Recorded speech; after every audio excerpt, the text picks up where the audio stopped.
Hello, and welcome to the Think Tank.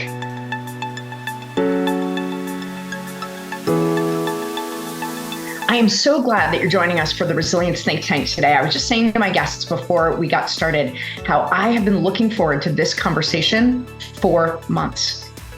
It is totally understandable to us and to other people and seems justifiable when we're going through something difficult and we have to dig deep to find our resilience and to handle it. But it gets really frustrating and confusing for a lot of people when something really great is happening and we're also struggling. So today we are going to talk about the resilience we often need in the face of success. First, I'd like to introduce to you Chantel Preston. Chantel is CEO and lead partner at Portfolia. She uses her 25 years of experience in healthcare, development, and strategic advisement to invest in and grow healthcare companies. Through her own experiences, failures, and successes, Chantel creates a space for women to become their best advocates, encouraging confident thought patterns and the ability to lean into challenges and risks, challenging negative self-perception issues such as imposter syndrome. Chantel, what are some signs that someone is afraid of or hesitant about success? Great question. I think that, one of the things I see a lot is just self-confidence, unwillingness to take those risks. Sometimes we are our own worst enemy in those aspects. So really, I think if I had to say one thing, it's really the lack of willingness to take those steps, or kind of like the analysis by paralysis, just that unwilling to take that next step to success. I heard recently this idea that some people are more risk-philic. So if you remember back to science class biology, philic means you're attracted to it and you like it and you bond with it well. And some are more risk-phobic. But I think you're right that even for people who are risk-philic, when they get closer to success, they might find themselves uncharacteristically hesitating more. And that hesitation is a great first sign. That's right. Patty Block is founder of the Block Group. She's a business advisor and pricing expert who spent the last 17 years working with women business owners who are experts in their own fields to strategically fine-tune their operations and scale their revenue for growth. Patty's passion and experience as a business advisor and owner, lobbyist, political consultant, and nonprofit exec come full circle as she turns roadblocks into building blocks for women-owned businesses. Patty, what have you discovered are some signs that someone is afraid of or hesitant about success? The one I see most commonly is self-sabotage, and it's very unconscious, but that manifests as avoidance. So again, I specialize in working with women, and I see that very commonly, that as women get more success, they get nervous. And they tend to avoid things like business development and sales, and they tend to self-sabotage for a variety of reasons. And so am I understanding you right that self-sabotage you're talking about is getting more opportunity and stepping away from them or letting them go by? Exactly. Okay, great. Okay. Dr. Stephen Beeson is the founder of Practicing Excellence and is also faculty at the American Academy of Physician Leadership. He's worked with leaders all over the country to transform the culture of their organizations. Along with his team, he created a skill-building center, the Clinician Experience Project, in order to drive a better physician and patient experience, clinical outcomes, and excellence in healthcare systems. Steve, in your experience, what are some signs that someone is afraid of or hesitant about success? Well, I think that, I speak very personally on this, is that even as you ascend to success, there is this habitual, perpetual, recurrent pattern of self-doubt and imposter syndrome. And that we just don't believe that we deserve the success that we have earned. And we feel like we're living a lie. And it really undermines the joy and authenticity of an ascent. And I struggled with that one during my professional life. And there was milestones and moments that allowed me to believe that I really am a capable clinician. I really can take care of patients. But until I got that maturation, success for me was very, very guarded and really prevented me from, stepping into the journey of becoming better and contributing more and growing more. So that's a really interesting point, that imposter syndrome is not just a bummer or detracts from your joy, which is, I think, an important piece of what it does. It can also keep you from asking questions or getting better because of that catch-22 of being afraid you're already worse at it than other people think you are or than you should be. And so any question is going to let people in on the secret. Yeah, it's like belief in yourself and confidence in yourself is your tailwind for progress. And if you don't have that, then the ability to take action, to take the next step in a success journey is really compromised. And so now that you say it that way, I see it in the medical students that I teach and the residents that I teach in clinical practice. They have a question that's a good question, but they're afraid that it somehow unmasks a deficit in their knowledge that they shouldn't have. And so they don't ask their good question. Right. Until I really push them. So, Steve, I'd like to start with our big question with you, if you don't mind. And the question that I really want to get to is two parts. And it is, what is so hard to navigate about success? And what strategies have you used or seen other leaders use that help get past that roadblock? Well, there's two stories that I think reflect some of the challenge with success. One comes from the brilliant professor at Yale, Laurie Santos, who has spoken about the culture of happiness. And she discovered at Yale that happiness is inversely proportional to GPA at students at Yale. And it speaks to the larger issue that students that were achieving, accomplishing, successful were the least happy of all the students. And I think the realization was they were relying on an achievement to define their value in this world. And that was a quick pulse of dopamine. And as soon as it was gone, it was freaking out about the next midterm and freaking out about the next, project. Yeah. Work hard. And so, I think the learning from that for me that I've seen with people who have gone through life with great contributions in business and medicine and other places is that they don't define themselves by a particular accomplishment. It is the journey to better and more contribution that is the transcendent element of a healthy pursuit of success. Another quick story is a buddy of mine founded a company. He was part of a founding group. And during their pre-investment days were literally eating Weber's and bologna and couldn't keep the lights on until they got an investment. And they had to innovate, they had to create, they had to scrap, they had to grit. And finally, throughout the next years after getting the investment, they had their IPO and they're all just fishing and golfing now, worth tens of millions of dollars. And so I golf with this guy. And I asked him, I said, so what's been the best part? And he said to me, when we were struggling to keep the lights on, because it was the innovation, it was the struggle, it was the creativity, it was the build, it was the journey, the process of building and creating a company that was most enriching. As soon as he achieved his success, he was worth tens of millions of dollars, but he had the SEC quarterly earnings and all the other stuff that makes it not fun, despite the fact that he had achieved objective equivalent to the A for the Yale student.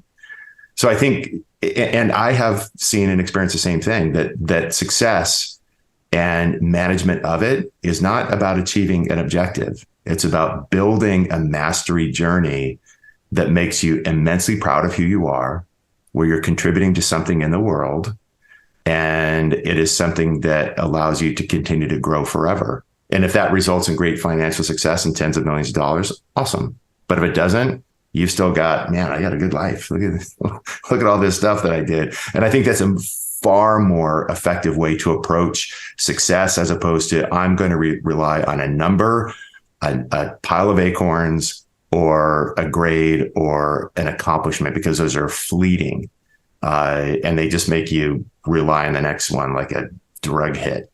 So that's my life lesson in a few minutes. The obstacle that you've noticed most is when people define success as that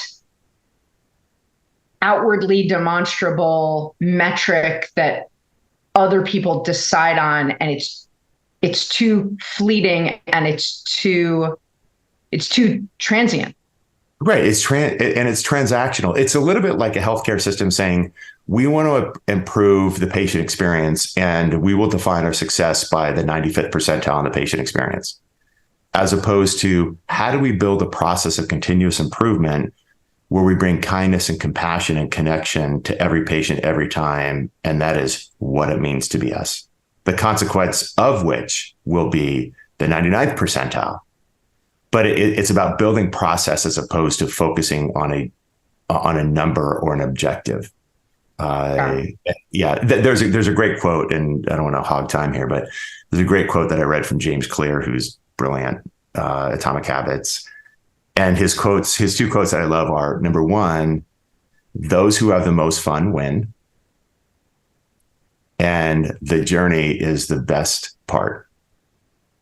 So it's about building the journey. I think that's a transcendent engine to success that allows you to enjoy it and contribute and not freak out because of your quarterly earnings. So, yeah, I agree. So, Patty, I want to bring it to you because you work with women on a lot of things in your practice, but one of your focuses is on helping people get exit ready. And yet I've seen you nodding along while Stephen's been saying that it is not about the tens of millions of dollars, that, it's not about the pile of acorns, which I think is a great analogy for this. So what obstacles do you see to people actually jumping in and grabbing their own success? And what strategies do you help people who are on that journey find so that they can get over themselves, whatever that means? Yes, I was definitely nodding along as I'm listening to Stephen. It's that journey, especially as we get older and we have that perspective of looking back and what we personally have experienced, as well as I've seen all the experiences of all the women that I've worked with. And everyone is unique. The challenges that I see is that we tend to fall into believing stereotypes. So it's either Scrooge McDuck or Oliver Twist, and there's nothing in between. And as women, we don't want to appear salesy or pushy or aggressive. And so a lot of times we really are controlling our thinking, our behavior, and that makes it very difficult to navigate, especially when we're successful, because then it feels like we're bragging. And Chantal and I are both in Texas, and we have a saying here that it's not bragging if it's true. And that's about building perceived value in the mind of your buyer. And that's part of what I teach is if you can believe it yourself, that you have the ability to go on this journey, to be successful, and you don't avoid what it takes to be successful, you don't do that self-sabotaging, then if you believe it yourself, you're able to communicate it better. And when you do that and people start to understand the real value that you bring, it changes everything. And then you start looking at your own success in a completely different way.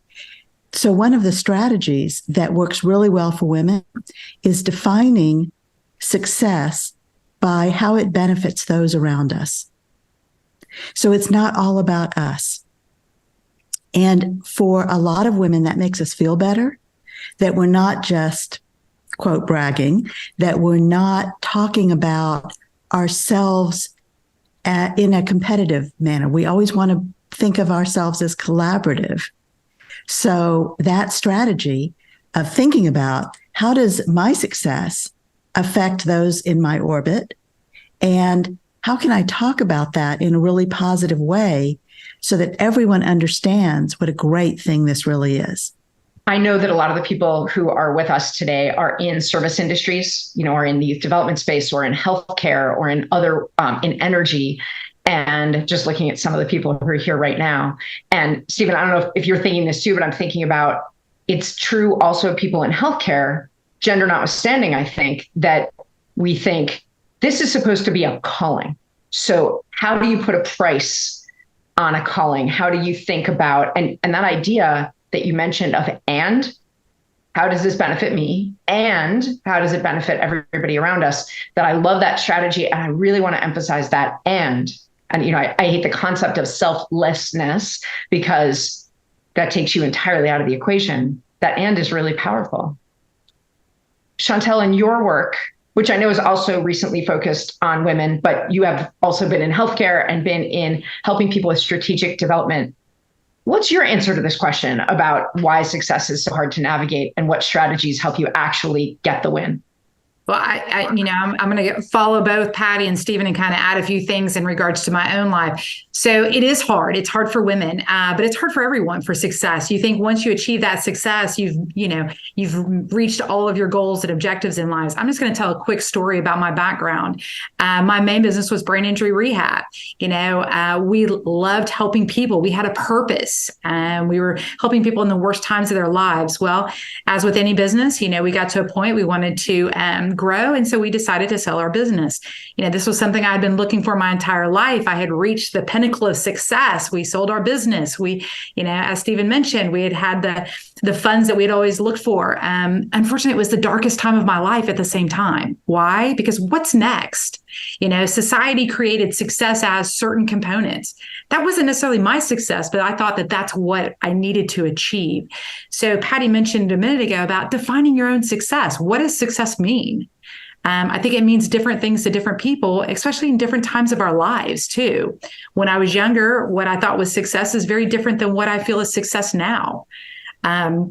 So again, I think you have to look at, what does success mean to you?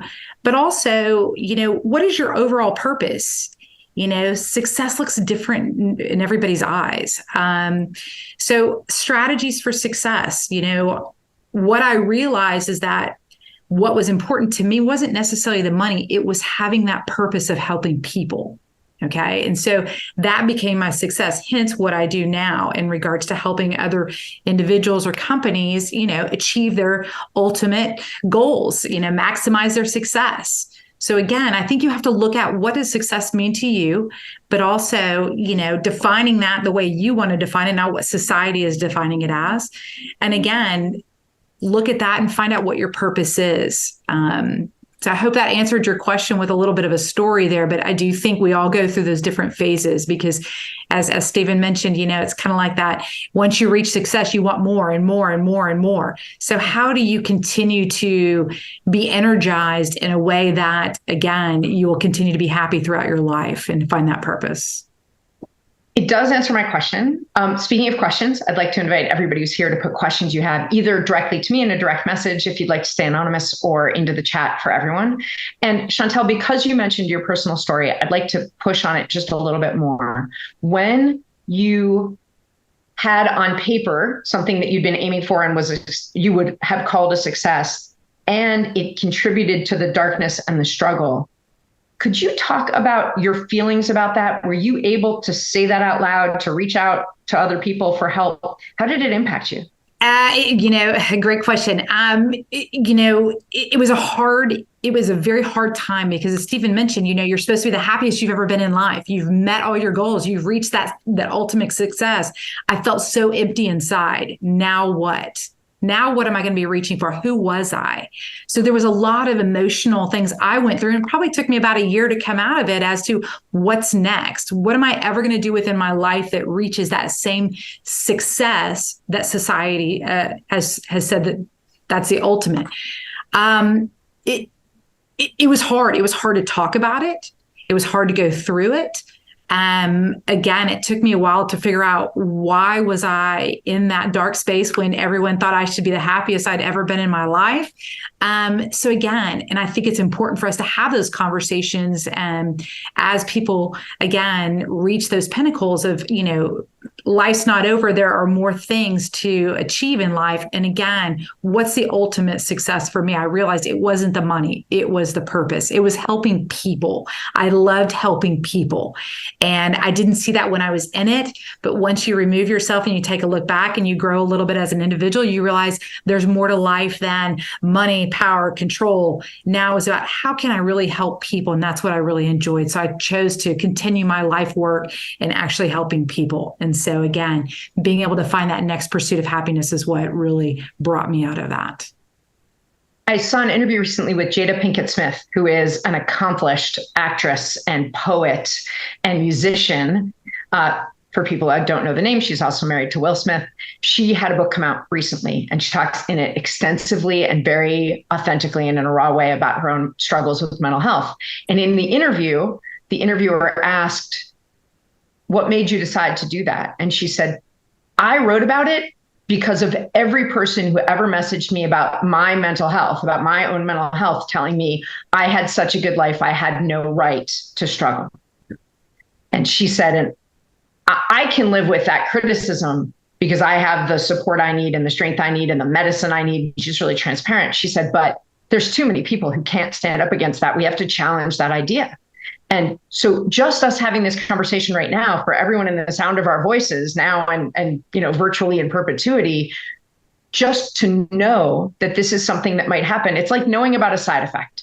When I see a patient in the office and I ask them to start a new medication, I run them through the common side effects, not because I think it will make the cough or the incontinence or the nausea easier, but they won't be shocked by it and they won't feel suspicious. In my work, I talk all about how every time we navigate a change, our brain says, wait, loss, distrust, discomfort are these natural reactions. And I just want to get rid of the distrust that somehow something happened that, their doctor didn't know about, or that they didn't expect, or that somehow there's something deeper going wrong, or maybe it's not the medicine, they're sick. So by talking about this side effect of success, we're already opening a conversation so that people can say, oh yeah, I heard that this might happen. I heard that this was a potential side effect. Just real quick, Debbie, I just, you feel guilty. You feel guilty that you feel that way because how am I supposed to be? I'm supposed to be the happiest I've ever been. And here I'm, so that guilt comes out and then it just digs you further into that hole. So again, and I appreciate talking about it and understanding it's great to set your business up or but be prepared mentally too, because that's a big component of some of those successes. Guilt. And I would name another emotion, which is shame. Yeah. Shame is a really strong driver for us too. It drives us right underground, away from authentic communication with other people, because now maybe they will think of us what we currently think of us, which is I'm obviously a terrible person. Liz says in the chat, the emotions around exiting successfully are exactly what I experienced when I closed a business because I couldn't make it what I wanted to be. So failing, in her opinion, but same fears, emotions, and questions. And I think that's exactly it, Liz. I think that understanding, first of all, that endings are change and change is hard. That's what this whole think tank is about. But that ending something, whether you would or you think other people would count it as a success or a failure, you can have the same difficult, often negative emotions in either direction. So everyone has mentioned imposter syndrome. And there's a question that came just to me that I want to ask about that. Anybody have any actual strategies for overcoming one's own imposter syndrome? I'll just say just real quick. I'm sorry, Stephen. I'll say real quick. One of the strategies that I utilized was really reframing how I spoke to myself. Building that confidence. Again, we can be our own worst enemy, both self-sabotage. So really reframing how I spoke to myself. It gave me a better indication of confidence. When those positive thoughts were producing positive results for me. And so that's a lot of the way how I overcome that imposter thinking I'm not good enough or, I don't deserve that. Okay. Patty, what did you want to say? Well, I think what Chantal said summed it up extremely well, that words are powerful. And the words, we would never, especially as women, we would never speak to someone else the way we speak to ourselves. And the head trash that's going on in our minds is very limiting. And that is part of the self-sabotage that I mentioned at the very beginning. We don't realize that the way we're talking to ourselves or what we're thinking and how ingrained that is, maybe it's stuff we heard when we were a kid. Maybe it's something we've grown to believe. It doesn't mean it's true, right? It's quote true. It means that's what you're believing, and every belief and every behavior serves a purpose. You may not realize what the purpose is, but in many cases, it is self-sabotaging what you're doing going forward. So reframing is something that I talk a lot about as well, because, it's that same concept about bragging. If you believe that you're bragging, you are going to stay silent. But if you believe that you're building value in someone else's mind, you're going to find a way to craft your message. So it's that same concept of words are powerful and they can work against us, and often do. So I think that first step is reframing. And by that, I don't just mean that trite kind of, I'll just tell myself something different. It's more about your inner confidence, your inner belief, your inner strength that we all have, and letting that promote that so that it comes out, so that others can see it. And they're not going to see you as bragging or arrogant, or they're going to see you as confident. So that's, I think, one of the most powerful ways to overcome imposter syndrome and to build on the strength that you already have. I have a colleague who told me that he has a lot of heart-to-hearts with himself in the shaving mirror in the bathroom, right? When he's shaving and he has to look himself in the eye, that's when he recognized it wasn't really on purpose, that he was talking about himself and to himself in some pretty negative ways. And he talked to his partner about it a lot. And she said, it makes me uncomfortable to hear you talk that way, not only about my partner, but, people tell our kids all the time how much they look like you and how much they're like you. And they really are proud of that. I would never want to hear anyone, you or anyone, speak about you that way in a way when they could hear. And he gave him an idea, and he printed out a picture of his kids, and he covered the bottom 2/3 of his bathroom mirror with it. And so now he finds that even though it's only talking in his head, it's only that narrative on the inside, he is much nicer and more respectful to himself because it feels like his kids are listening. Wow. It's very clever. Yeah, I like that. You should tell, you brought up a really compelling point about the tension between I have succeeded and yet my cup is not full, and it's creating despair. And my curiosity, and I don't pretend to have an answer on this, is that the wisdom of who do I want to be in this life, and what do I hold most dear, and what are the things and behaviors that are consistent with that. So we're living in a purpose that is consistent with why we're on this planet, and we're fueling those sets of behaviors to fuel advancement and success. So we're living in it. So if making a difference in the lives of others is your purpose, identity, and compass, I will do things forevermore, success, pre-IPO, post-IPO, pre-acquisition, post-acquisition, or whatever it may be. I will continue to hold that as a part of my identity and daily action, and remember that is who I am, and I can never deviate from who I am, because if I drop who I am, then I will be left living out of accordance with what I believe. And many believe that that's the source of depression, and that I've become somebody that is inconsistent with what I hold most dear. And so this idea of you finding and discovering, making a difference in the lives of others is who I am. I must go back to that. And I can't let the acquisition take away my identity. And my question that I was going to get to was, those are all retrospective learnings, meaning I went through that crap. It really sucked.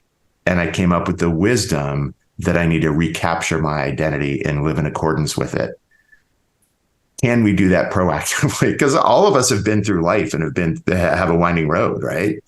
And, can you tell your kids, figure out who you are, live in accordance with that, take action to pursue that, and from that, objective measures of success will manifest, I can assure you. But everybody points their ladder to that pile of acorns, and they sabotage who they are, what they really believe in, and they wonder why I'm now making a lot of money and I am miserable. How in the hell did that happen? And so it's not like there've been a bunch of movies about this or books written about this idea. I know. How could we possibly known? Stephen, you bring up a really good point, and that's a point of identity. And I wanted to actually tie this a little bit, the imposter syndrome part of the conversation and the identity piece, because in our last think tank, we were talking about how do you get somebody who's really, really resistant to an idea to open to it. We talked about the difference between a preference, a belief, and a value, and how a preference is like mayo or Miracle Whip. I might really be really strongly team mayonnaise, but all I need to change my mind is a positive experience with Miracle Whip. A belief is something that's not only based on experience, it's also based on what I feel is data or information. And so to change a belief, I need an experience and new information. But a value is tied to my identity. And one of the problems that we often have is that imposter syndrome is tied to our identity. Our identity may be formed in childhood based on things that we heard or perceptions that we had. Our identity is of someone who isn't that smart or isn't great with money or whatever it is. And so the change that it takes for us to shift our belief about ourselves is pretty profound. We actually have to be able to let go of a little bit of how we would identify, of how we would define ourselves. And a lesson that we really talked a lot about that I learned in our last think tank is that if you want to change a value, you can't just talk yourself into it. You have to know and speak with someone who has a lot of overlapping identity with you, who used to believe what you believe and now believes something different. And so in that case, people like us who can look backwards at the experiences we've had and say, okay, but here's something I figured out. For the people who relate to us the most, the people that we bother to show, I respect you, I believe in a lot of the things that you do, I connect with you, we can be a bridge. Not everybody has to learn this in retrospect. And I hope that this conversation, among others, is a way for people to get that. But I do think that we have to recognize that ending imposter syndrome isn't like, I'm going to start flossing twice a day. It's not just like a habit I'm going to pick up.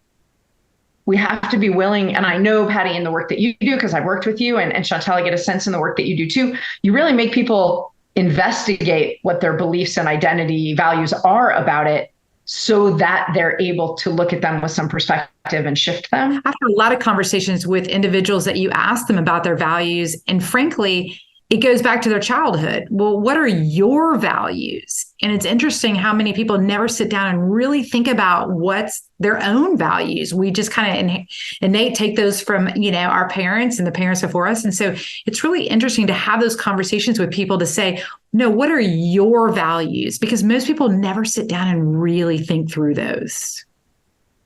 Yes, and I'll add to that, one of the pieces that I focus on, because I do so much work around pricing. And as women, we tend to undervalue ourselves and underprice our services. That in addition to what are your values, it's really a deep dive into what do you believe? Why do you believe that? And what is your relationship with money? And that also goes back to childhood. And sometimes when I ask those deeper questions specifically about money, about success, it's really interesting as people start thinking and analyzing and understanding that what they believe may not be, quote, true. It may not align with who they are, but it's an old belief that they've carried with them. So, yeah, it's very interesting to see how when people really stop and take the time to do that, what comes up. Stephen, I want to just ask you, when you think about imposter syndrome, and I actually would argue that medical training in particular breeds and fosters imposter syndrome. And because there is very much an idea that you should always know more than you know. And so I wondered, can you pinpoint anything you did to start identifying to yourself as an excellent clinician, since so much of your work is around that, as opposed to identifying as somebody who was just keeping up or should know more? Well, I think that there were two key events in my life in retrospect that helped me shape how I felt about my ability to contribute to the well-being of patients through clinical practice. One of them is what people said to me. And I remember one case in particular where I was a young family medicine physician, and one of our cardiologists, who is a very accomplished academic cardiologist that did all the impossible caths. He was the one that everybody went to in a tough case. It was a little bit intimidating. And I remember once, 2 years into practice, he called me out of an exam room while I was in with a patient, and called my office.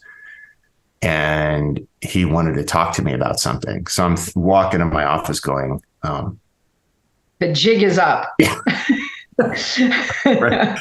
And he says to me, Steve, I just want to let you know that patient you sent to me for atypical chest pain and palpitations, perfect workup. I just wanted to let you know exactly how I would have done it. And the patient loves you. And I just want to call you out on that. And so we have extrinsic cues that can help shape our identity. The others is allowing myself to act in accordance with what I believe to be right in my identity. Meaning I believe that kindness and compassion for every patient every time is who I am. So every time I take an action and I get a response with a patient, it is this autocatalytic feedback that solidifies my identity as a kind, compassionate clinician. And these continuous feedback loops that come extrinsically from people that observe things by virtue of us doing behaviors that are consistent with the things that represent our identity, and allowing us to take action consistent with our beliefs that solidify that identity. And so I think in my personal and professional life now, not only is the retrospective wisdom of I'm good and I'm able to make a difference, and I'm allowing my belief system of how I treat patients, how I treat others, and how I lead people to guide everything that I do and how I operate. And you know, through that process, I realized the impact of giving cues to others to help them affirm their identity. That has now become a big part of my realization of life, is to seeing people doing amazing things, pulling them aside and say, you have no idea the impact that you're making. I learned from There's you. a great TED Talk. Yeah, every single second. So that's sort of my retrospective learnings from that journey. There's a great TED Talk that I really like on that, called The Power of One. One person in 1 minute made an impression on this human being who gives this TED Talk a couple of different times, and really like less than 1 minute. God. Before I get to the last question, I want to ask each of you, I just want to summarize a few things you've said. And I want to remind people that success is hard because in part because to our brains, success also represents a big change. either a change in our identity, like I talked about in terms of imposter syndrome, or a change in our circumstance, a change in our reputation. There's all kinds of ways that it represents change. And so our amygdala is saying, wait, cool, but could we die though with every change, even the good ones? I really appreciated Steve's strategy where he said, think of success and the management of it, maybe not as achieving anything, but as building a mastery journey. And in that way, you might be succeeding now. And those things that come along might just be markers of your success and not actually a big change.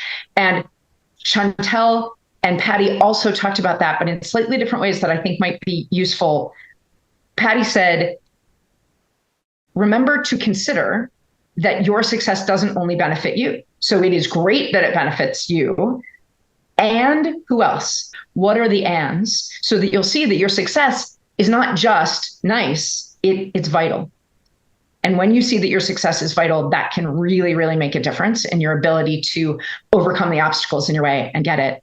And Chantel pointed us back to something that we have been talking about in every episode of the Think Tank, and that is purpose. It is our purpose that helps us be resilient. If you don't know why you would bother digging your car out from a huge snowbank because it doesn't work anyway, and you can't stand the car and you're just going to have it towed to the dump, you won't dig it out of the huge snowbank. There's no purpose to it. But when your purpose is to, in some way, make the world more how you want and need it to be, because like Stephen was saying, it's true to who you fundamentally are, you will be able to overcome just about anything that stands in your way. And you'll know why. You'll know what to keep aiming for. It doesn't guarantee us that we will get there, but it does show us where north is on our compass. Before we end, I'd like to ask you each a delightful question, I think.